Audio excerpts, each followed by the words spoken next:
rotation because Kane's going to sit in the cone. He's got to realize that, and he does. He puts the ramp. He knows immediately that cone in the middle of all these builds is a little bit fishy. It's a little bit fishy. You can also tell as soon as it enters that edit state, it's no longer that fully built. If you see a non-fully built cone, you have to be wary of it. But that player trying to catch an advantage of Hen, and Hen says, joke's on you. Welcome to the chicken coop. I'm the boss here. Takes him down. No problem closing in on that second placement threshold. But Hen trying to catch up and take over that number one spot, being the top legend, but now on board one of the favorites. It's Rezon, who has had a relatively decent performance today, just on the outside of the top 15 coming into this game, but it's not been the consistency we've seen out of him in the heat stage. Finding it a little bit cement himself in those consistent top 15s and top 10s that he was so well known for during the qualifiers. And every day you play Fortnite, somebody gets better, somebody improves, and somebody comes out of nowhere, and you've got to be on top of that. And for some of these players, sometimes, you know, it doesn't end up working out that way because of the RNG factor. It's unfortunate to see him go down there as we see a fight happening between Wolfies and Serenity Swaps. As Rezon going to look to get some third parties there, is actually shooting through an open edit there, not shooting through a wall. He does get some tags onto Swaps, as Swaps is dropping down onto Wolfies, and Wolfies is actually going to fall. And we've seen this time and time again. We've kind of talked about it. Wolfies is really good when he's the aggressor, but he can kind of be taken advantage of when you go back on him. And that's what we've seen time and time again. And that's kind of what European solos is about. Like, yes, you can be good when you have all the tempo, but pretty much every other one of these players is good at playing high tempo. As Rezon identifying the fact that that fight had been resolved, immediately crash pads over, and he's able to pick that one up. Now he has 3 players worth of loot over on the side with priority on zone. He's going to be somebody to keep an eye on to potentially take advantage of the fact that 3 of the players in the top 7 have already fallen. Tayson, another player we want to keep an eye on. He was top 10 before coming right into this. He's able to pick up Steelix with just 1 HP to spare before that Siphon ends up coming through, and that's a 2-point swing as we hit top 50. And he finds the extra minis as well. This is so good. He gets the flopper off. He's going to have minis to refill the ones that he's trying to take, and he finds a good path to zone as well. This was very, very clutch in getting into this end game, because had he not found that, he would have been very, very, very much in shambles. As Rezon nearby, Mawaka there as well, as we get Nebby, Arion Carton there on your screen, Mr. X as well, advises there. A Savage now in this end game as well, 17 points. So he needs 2 back-to-back perfect games to get to that top.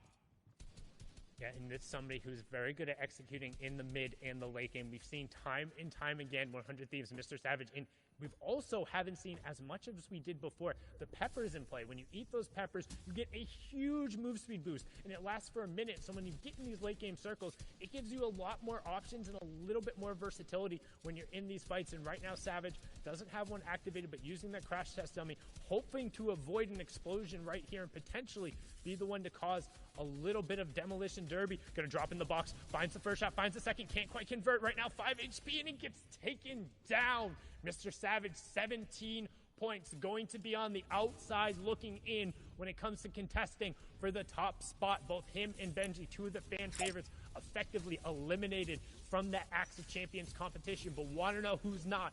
E11 Tayson up on the high ground right now, just raining shots down in that full built metal base, and then using the ramps around the side to cut off any angles on players who might punish him. And a great hip fire shot onto Smudge, then converting afterward, then right away popping the crash pads and trying to head over towards that player to potentially scoop up whatever he can get as we close in on top 40. That's placement points going over in the next rotation, moving out.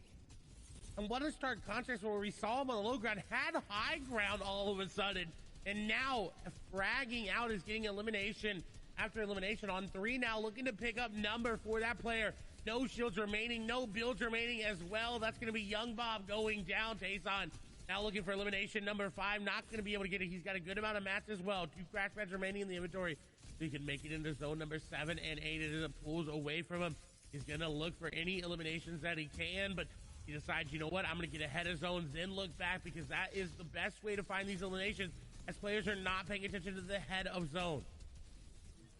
And you can see top 25 ticking over. Hen does go down there as well. There's a player who's contending towards the top. But Tayson, the winner of Heat 2, trying to push forward and cement his spot. He has now tied Rifla, who is the leader coming into this. This is his opportunity to take over the front spot. And notice what he's doing so well is he's tarping out and he's using towards the front part of the zone, and then he doubles back right here looking for picks. This is something when you have execution, you have space, no one else is on your level, you turn eliminations in by doing this because he knows he's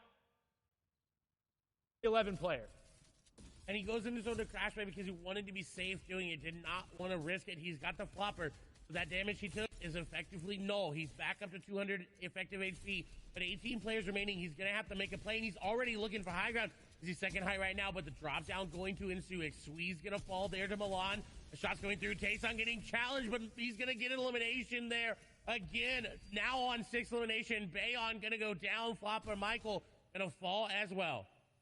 And you can see Mongrel up on the high ground, Snazy on the low ground, everyone else in between. Scram still up in this lobby. Nate, Milan, Cartoon up as well. Frenzy Fishy dipping back into the storm. That's the flopper play. Going for a late high ground take right now, and he's trying to push forward. Frenzy Fishy up on the high ground, but now dropping back in. This is the box-to-box fight. He's able to pick it up. That is a huge elimination reason right over the side, but it's all Tayson all the time. 9 eliminations pushing forward for top 5, and he's saying right now, I can cement this #1 spot. I can take away the game. I can make you chase me in game number 6 as he closes in for top 3, and he's still hunting. He has that mythic charge shotgun. He says, I'm not just a shockwave player. 11 eliminations. 2 of the players go down, and it's Reason, arguably the strongest solo player, wire to wire, against what is the strongest solo player on the day right now in E11's Tayson. Tayson up on the high ground, Reason on the low ground, and that little bit of Old Man Mountain, he doesn't have to be too large, but it's going to burn Reason through the last of his resources. He's standing out there spraying, no builds left, and Tayson converts, and he does so in a monstrous way. 12 eliminations, add the 14 points for the victory royale. That's 26 points in match number 5. What? What an insane performance from Tayson. The lead has been blown out of the water, and now it's just going to be about who can play catch-up. Can Rifla do it? Can Deceptos do it? Or will Tayson take game number 6 as well?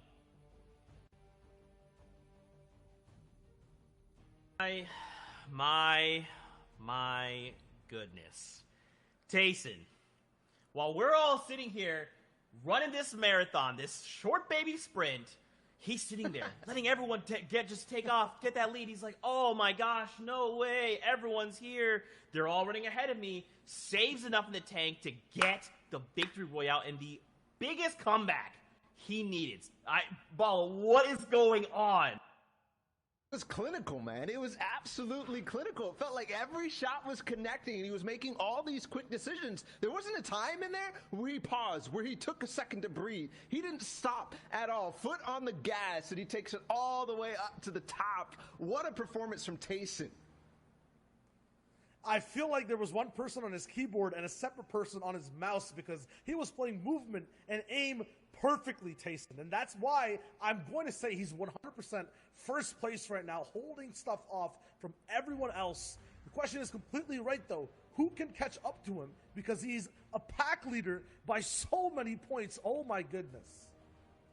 And there was definitely some instances where this opportunity arises. We always think of coming out in the last 2 games, but something else also interesting is that Tayson won Heat 2.